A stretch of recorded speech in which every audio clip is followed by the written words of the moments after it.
Hello,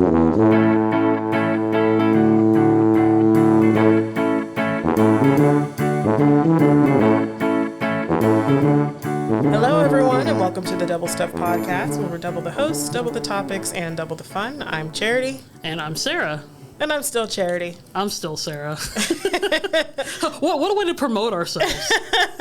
Once again, balancing out. Half of our crew is not here, but we hope we still have double the fun today. I'm sure we will. Today's topic. This is a very Wichita-centric episode talking about the Tallgrass Film Festival. It's true. But if you're not in Wichita, go ahead and look up Tallgrass. Look it up on their website and their social media and see what you can do to get involved and just see all the great things we're doing. I think it's really cool. It's kind of like a little feather in our cap for Wichita that we have Tallgrass. Yeah, and I didn't realize how big of a deal it was. I mean, I think I've known about Tallgrass since being here in Wichita, when we first moved here, but I don't think I really appreciated it at the time. So now I know it's actually a really big asset to the city. Well, it's thriving now, and we've submitted a couple films to Tallgrass. We have. Which was our initial involvement with Tallgrass Film Association. Yeah, so the first one, which I guess I can toot my own horn with that one. So the first film that I submitted there was For Your Amusement, the Wonderland Park on Ackerman Island. So it tells the story of Wichita's very first amusement park. So I submitted it there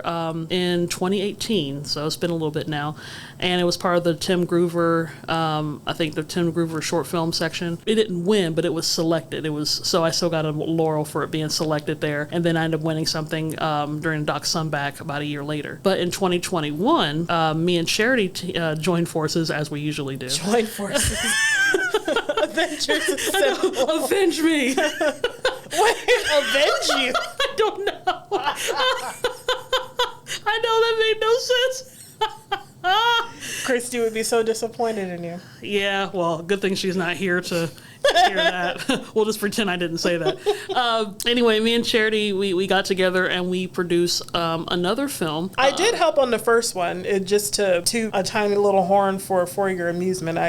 Yeah, but your involvement with the Roger Rabbit one was more so. Oh, for sure. I just want to make sure that people knew that I was there too for the first one. For the first one.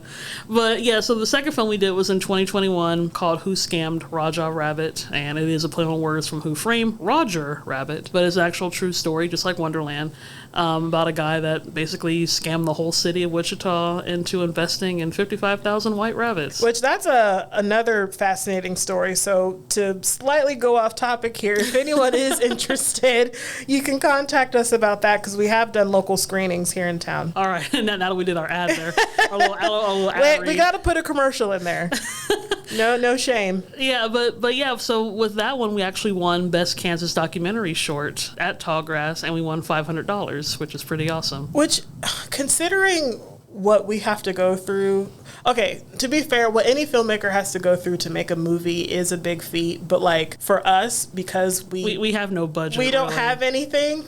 We have no budget because we don't have anything. And we still have to borrow equipment from friends. Thank you, friends. You know who you are, for letting us borrow stuff, but yeah, I mean, we've gotten bits and pieces together, but we're still able to make something. Somehow made a movie, and we're somehow able to submit it on time and get it edited in record time. We got an award. And somebody else saw it, and they were like, man, and they liked it enough that this is good. Voted for it. Yeah. So. When we won that, we were asked to be judges, or jury rather, for the 2022 Tallgrass Film Festival. So we had never been judges for that before. Mm-hmm. Like, we were given about 50 plus, a little over 50 videos to watch. 60, I thought it was like 64. It was a many. Lot. It was an Excel sheet of all the movies we had to watch.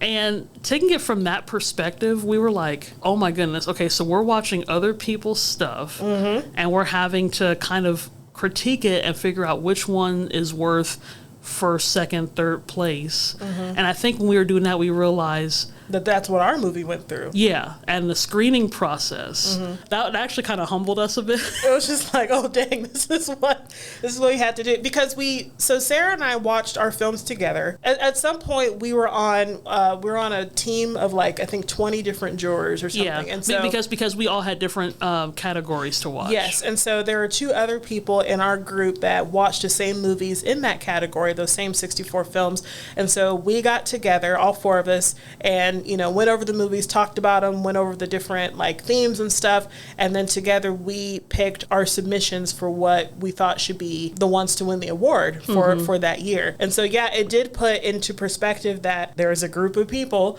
that watched, 60 something plus films, and they had to discuss, oh, we like this part about it, oh, these themes were great, and somebody picked our film to be an award-winning one. Yeah. That's the process. I had wanted to have a film play at the historic Orpheum Theater. This had been a dream of mine since moving to Wichita. The Orpheum Theater is actually one of the last theaters as part of the Orpheum Circuit, which back in the day all the vaudevillians and a lot of movies were played there. So it was actually part of a series of Orpheum theaters throughout the United States. They actually turned 100 last year. And at the time we watched it, it was 99 years old, but I was like, I would love one of these days. Basically a historic film playing in a historic theater. It was very fitting. And because the Orpheum is part of Wichita history, and both of our films have been about Wichita history. Heck, the Orpheum was around when Porter scammed everybody. Yeah. It was there. We were on location, so to speak. If the walls could talk, they saw it all. Honestly, yeah. I'm sure they have. So, yeah, it was different seeing it from a filmmaker standpoint, but yet from a judge and a jury standpoint. Well, we also got a chance during that year that we were jurors to be a part of the panel discussion. And so I think they basically just wanted local filmmakers to talk about, like, I guess, how to make a movie. And so, Sarah and I talked about how to make a movie on a very small budget. Yeah, on a very small budget. And so, basically, to sum up what we said during that half hour was just use what you have. If you've got friends with equipment or if you have connections somewhere, use those. And last year, I had a guy who he was an intern with me at my job from Wichita State. He eventually worked with me. We were coworkers for a while, and he took my job after I moved on. So shout out to my friend Nathan. That's something I sort of drilled into him as well, is that when you're a creative, all you want to do is create. As a creative, you want to make something good. And oftentimes we fall into that pattern of like being a bit of a perfectionist. It's like, well, if I had the equipment, I could do this. If I had the connections, I can do that. It's like, well, start somewhere. If you can't make a big movie, maybe start by writing a script. See where that goes.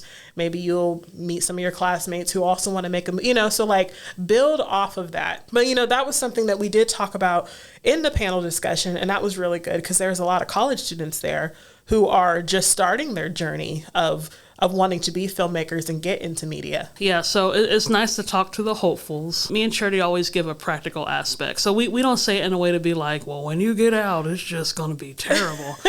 But we do want to let them know that unless you're in a situation, because we do know people that after they graduated, they were given the Midas touch and all that kind of stuff, but that's not necessarily the norm for everybody. So yes, working with what you have. And I always tell my students, I'm like, you might not have your $1 million equipment, but we all have smartphones. But you've got $1 million ideas. Well, yeah, that's true.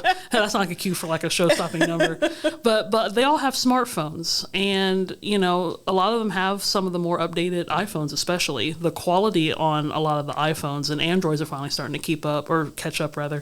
Maybe do that first. Figure out the fundamentals. Because the fundamentals don't change. The technology does, but the fundamentals are still pretty much the same. Figure out that stuff. Play around with it. You can make some great stuff with it. Then when you're given the multi-million-dollar camera, you know what to do with it. Well, the nice thing about, being able to talk to those students is that later on, when we got a chance to be judges for the Take 36 Film Festival, you saw a lot of your students there. I did, yeah. Yeah, and at the Orpheum, once again, we got a chance to be at the Orpheum. So thank you, Tallgrass, for giving us that opportunity again. Yeah, and to explain what Take 36 is, back in the day, it used to be called Down to the Wire, and I think you were given 24 hours to make a film. In this case, you're given 36 hours. Sometimes they give you prompts, like you have to at least incorporate the word ouch, and it has to have, last year, an object. They used music lyrics. Misheard lyrics. Oh, right, misheard lyrics. By the by, is actually called a mondegreen. So when you mishear a lyrics, that's the correct. I enjoy wordplay. I enjoy the terminology of it. So I'll at least give you the word mondegreen. You can look it up yourself, but it's a really cool story how that word became. But yeah, so you have to incorporate certain things, and you don't necessarily find it out until the morning you're supposed to shoot. It's hard to plan for something because you don't know what you're going to be doing. This is actually the most submissions that they've had, and most of them were college and high school students. There was some great films, and the ones that we judged were like the top 10. The top 10. So, the other team members of Tallgrass, they watched all of the submissions. I think, they have like 30 or something? Something like that, 29 or 30, yeah. Yeah, and so, it was me and Sarah, and then there was another person who was supposed to judge with us. Unfortunately, she was not able to get in the town, but we met at the Tallgrass building and did a video chat with her, discussed the films, what we liked and what, the different themes or whatever. And then we picked what we thought would be the top 3. So later on that night, we went to the Orpheum Theater where they were hosting it. Tallgrass showed all 10 films that were the final 10 in a submission. And all the people in the audience were the people who were part of those groups. And actually, they didn't know which ones were selected. So when they saw their stuff up there, that's why everybody was cheering. Everybody cheered. Yeah. They're like, yeah, we made it. Yeah.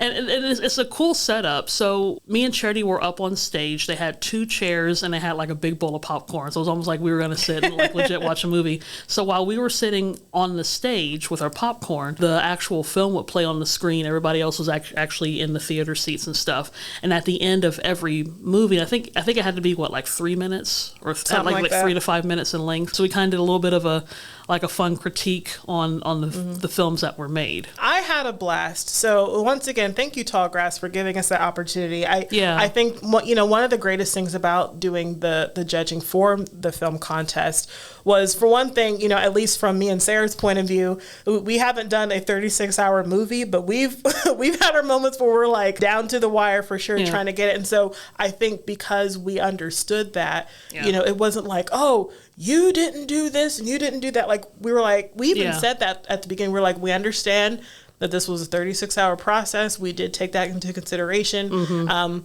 We have a few notes of what you could do, and I think when we did present our ideas, we said, hey, we want you to continue on with this. If you guys want to actually take your 3-minute movie and make it into a production, like that would be great.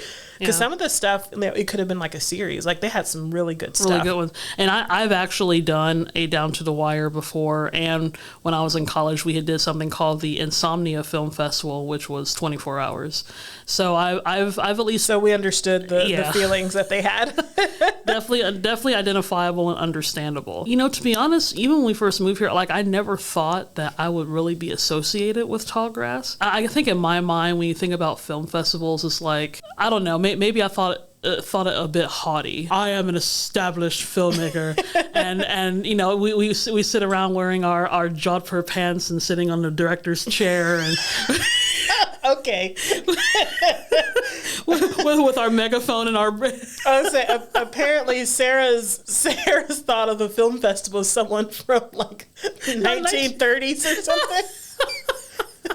I was just gonna say it seemed very, California, like you had to be in Hollywood and to experience that. So, we kind of have a taste of that here in Wichita, which is great that we do have something for people. Yeah. And what's cool about Tallgrass, like, I know certain film festivals probably have it like in one centralized area, but what's pretty cool about Tallgrass is that they kind of utilize screening venues from all over the downtown area. Tallgrass has their own little film center hub downtown, but they also utilize the Orpheum that we've mentioned before.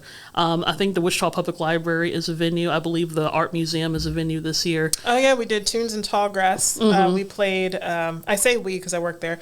We played Indiana Jones. Yeah. It's not just limited to one. Plus, it gives the visitors a chance to kind of enjoy the whole city, the whole downtown area for sure. But like I said before, one of the places is the actual Tallgrass Film Center downtown, which I guess is a nice segue talking about a venture that, again, is something I never really thought we would have done. It's something we've talked about for many years, but once again, Tallgrass has given us an opportunity. So as we've said many times on this show, we are fans of classic TV shows, classic movies. I know Sarah likes her silent films, so from basically silent from films all the way to, I guess like 70s, 80s. Well, I was going to say, 90s are kind of hitting that nostalgia time too. Anyway, classic movies of all kinds. And so a couple months ago, I was just posting on Facebook talking about classic movies and different actors that I liked.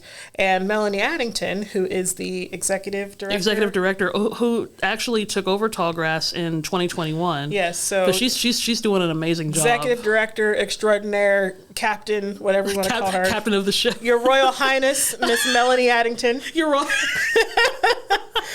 She had contacted me and she was like, hey, I have an idea. And so Sara and I are hosting Harmons in Hollywood, where we get a chance to, we pick a classic movie, and it's usually on the weekend, either Saturday or Sunday afternoon. Before we play the movie, we'll normally start with either some trivia or just some fun facts about the film and kind of talk about it and present it, and then we watch the movie. If you are a fan of classic films, go ahead and check out Tallgrass and Harmons in Hollywood. We usually post about it on our personal pages, but there is an event page that's made on Facebook, and I don't know if is it posted on the website? Yes, I think it's called like the Tallgrass Film Center, because they do multiple movies there, so they incorporate Harmons in Hollywood on that page with all the classic films. So if you love classic movies and if you want to see us, which is always a great combination, you can check out Harmons in Hollywood online and get a ticket, come watch classic movies with us and laugh and cry, get some trivia. Have a good time. So yeah, once again, thank you, Tallgrass, for all the great opportunities you've given us, and look forward to hopefully having more. Doing more films. I'm sure we've got other things underway. So, but yeah, we just thought it'd be kind of a fun episode just to do a full episode shout out to the Tallgrass Film Festival. I think it would be a great thing. Little bragging on Wichita. Yeah. Yeah, Wichita deserves a little loving every now and then. Little love in there. So if you're able to volunteer, or if you have a film submission or something, check out Tallgrass. If you're not able to come for the 2023 year, next year, start planning ahead. Maybe you have an idea that you want to submit to it. Maybe we'll see it. Maybe that might be another podcast episode or something about it. So yeah, just check it out. It's a great organization. All right, so we got to go through our usual social media. Of course, yeah, spiel. I guess we should do the normal ending. The normal ending. So thank you guys for listening to the Double Stuff Podcast. Obviously, you can binge listen to all of our episodes on our website at doublestuffpod.com. Of course, we are available on Facebook, Instagram, and YouTube at Double Stuff Podcast. And of course, on Twitter, /X, at Double Stuff P, and that's the letter P.